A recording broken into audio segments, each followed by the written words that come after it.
All right, besties, pull up a chair, let's catch up. I know I've been MIA and y'all about ready to kill me, so let's get into it.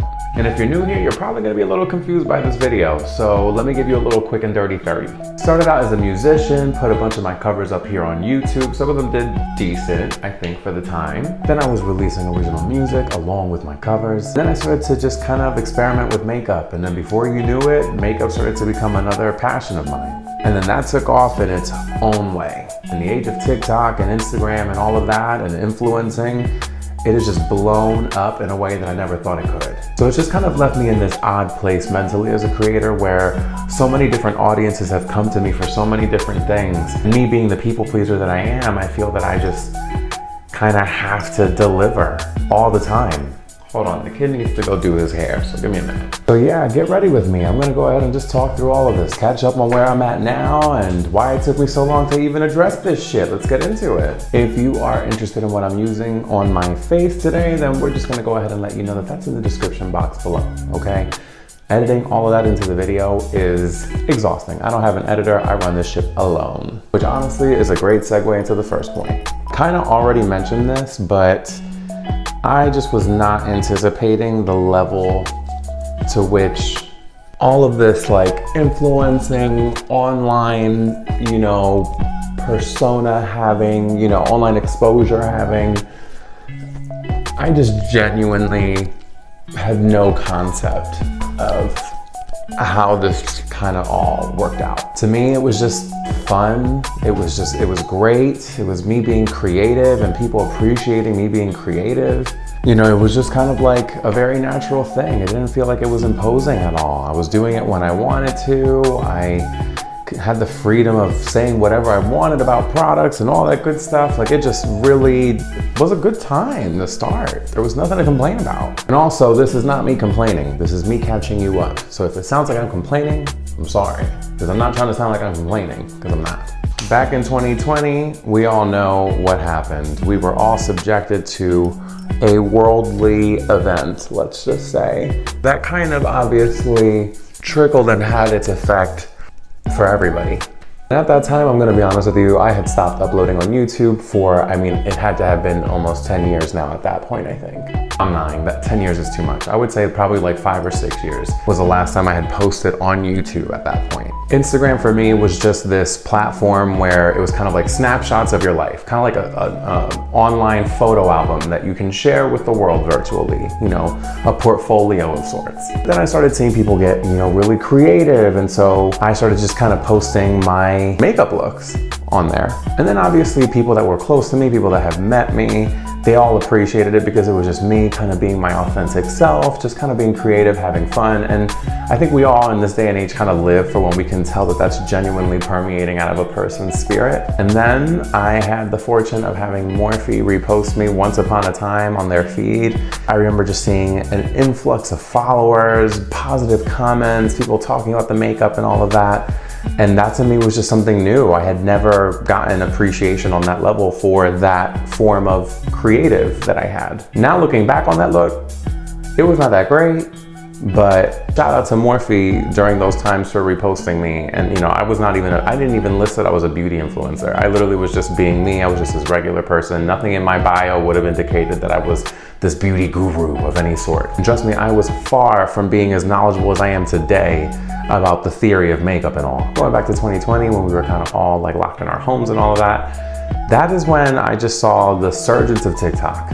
TikTok was just this platform where people were just being stupid and goofy and just transparently and authentically themselves and posting just about anything. It's kind of like the stream of consciousness. So I was like, you know what? Like, I don't have any followers on here. I'm just gonna be really goofy and all of that. And I took it less seriously than I took Instagram. And then y'all, I had my first viral video. My first genuinely like wicked traction and views and all of that I've ever had in my life. And it was a 9-second clip from Mean Girls where it's, is there alcohol in this? God, honey, no.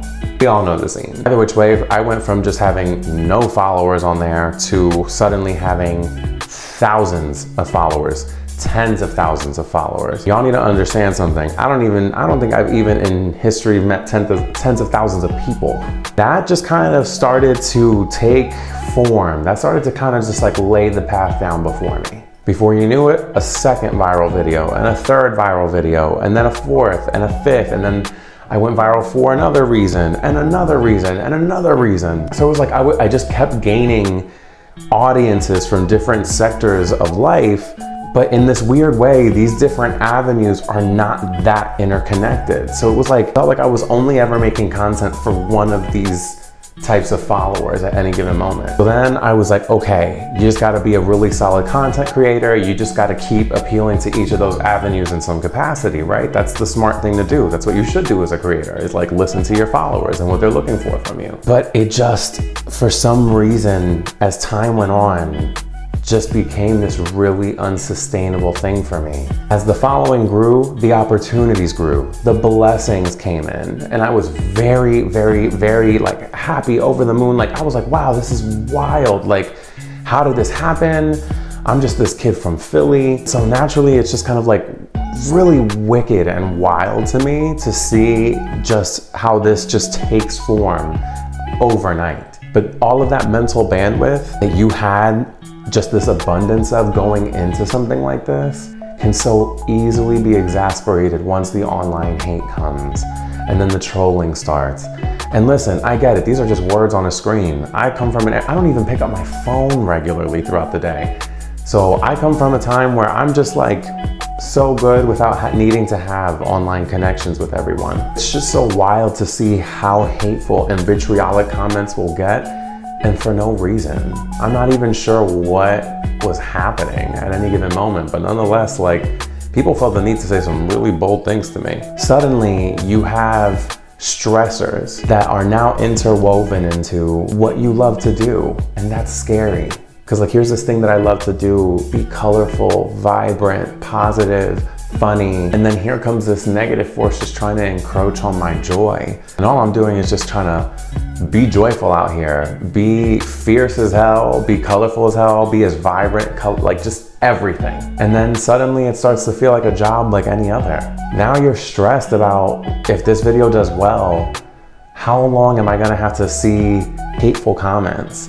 How long are my followers gonna have to deal with seeing this unsafe environment in the comments, or people lurking and sharking through in the comments just to troll? Like, it's just such a bad vibe after a bit. And for me, I'm just too empathetic to not think about how those words not necessarily are gonna affect me. Clearly they affect me to some extent, but how they affect the people that may not even have the fundamentals and self-confidence that I even struggle to achieve on a regular basis. So that's tough. I got to work with brands like Ulta Beauty, Morphe, Tres Luce, Lancome, Sunday Riley. I mean, the list goes on. I've been able to work with all of these brands, and that to me is such a that wasn't even on my bucket list.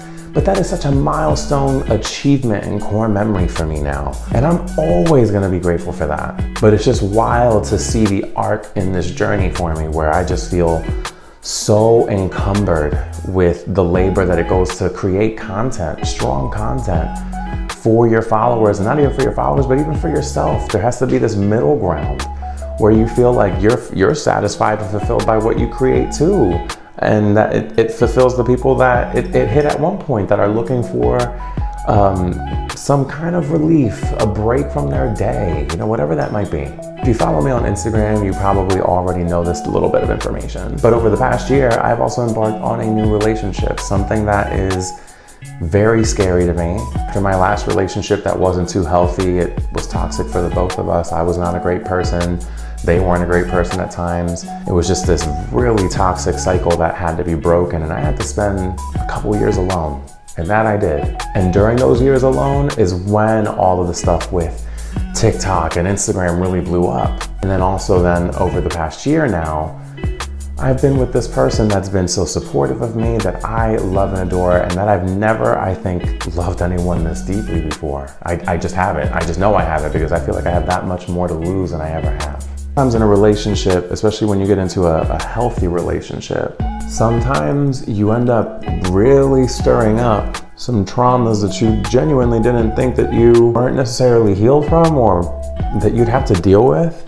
But let me tell you something. Anybody who has been through any kind of substantial trauma, you know, some serious trauma, and enters a loving, healthy relationship, you'll quickly realize it'll stir up some triggers, girl. So I also had to go ahead and embark on a mental health journey, y'all. I genuinely had to seek out, you know, like medication management. I knew at this point that this actually might be something that is deeper than therapy, you know? That's what I was doing. I did just that. Sought out a psychiatrist, went ahead and got on my medications. And to say that I have not noticed a substantial shift in how I handle things, how I react to things, is definitely to be noted. I'll be willing to talk about, obviously, official diagnoses and all of that in future videos, but for now, let's just keep it brief because there's still more to get through. So on to the next point. I have moved from good Philadelphia to the Big Apple. If you're wondering why, it's quite simple. When you work with brands in terms of like influencership and all of that, sometimes there will be invites to last minute events and whatnot, pop-up moments, little surprise events, things that are kind of catering to the local influencers that are in the area. I would be in Philly and I would get notice of a brand event that would be happening in New York with just a couple hours notice, and I just could not swing that because your boy still works a day job. Yes, I still work a day job, a 9 to 5. I work that. And Miss Dolly said, girl, working 9 to 5. Between the 40 hours plus a week that I work the day job, managing a new relationship, and also basically a second full-time job of content creation, you can imagine how short the mental bandwidth is at this point. And trust me, this isn't me complaining at all. Again, this is just me letting you know where I'm at right now. Because trying to keep up with how Instagram, TikTok, YouTube, Facebook, all of these platforms, they all just switch up their algorithms all the time. They all try to experiment with how content is fed and received by us all the time. So yeah, here we are. We are at the point where I'm telling you that I am back, essentially, but little by little. Right now, I am still moving into New York. I promise you, I am good. I am telling you, more music is coming. More lip syncs are coming. More colorful looks are coming. More reads to dudes that need to be red down house boots. All of that good stuff. Yes, that's coming too, baby. If you're racist or transphobic or homophobic, any of that, we're gonna go ahead and take care of that real quick. And then also I wanna think of ways that I can still do nerdy things that I love to do. So there are some concepts for content that are gonna be coming up, some that have been inspired by Bailey Sarian, Jamie French, and the million of other YouTubers that I've been watching throughout this whole time. Because this time that I have been sitting back and living my life, it has been time that I've been sitting here just trying to experience and be inspired again. I don't want to do this for y'all unless I am inspired. I don't want you to feel like I am just trying to force feed and force produce content, because that's not who I am. I make quality shit and I care about the shit that I put out. Even if it's bad shit, I think it's quality shit and I think it's quality enough to put it out. Boom. Say something.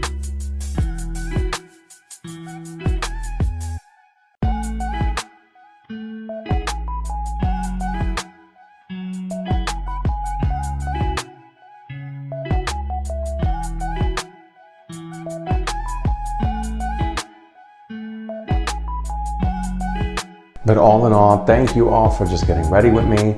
If you have content suggestions, baby, I am always down to experiment, contemplate. I never discriminate. But thank you all for just sitting down, hearing me out, getting ready with me right now. And hopefully this is sort of a new situation. I want to just catch up with y'all monthly and just let y'all know where I'm at, what's going on, what I've been up to and all of that. Maybe just once a month to start on this avenue, you know, YouTube and all of that. I'm definitely going to be putting more music out there. I'm definitely going to be doing more lip syncs and all, like I said. And if you have content suggestions, let me know. I'm always down to just like think about new things and contemplate, like, and just kind of take things in a new direction. I'm never, you know, afraid to do that kind of thing. But with that said, also keep in mind to follow me on all of the platforms. Make sure that you're subscribed here on YouTube, that you're following me on Instagram and on TikTok, and even on Twitter, where, girl, I just kind of, that's just a space that I randomly pop into every now and again. But I'm sending you all of my love and positivity and joy, and hopefully we will see each other on the flip side. Love you guys. Take care. Till next time.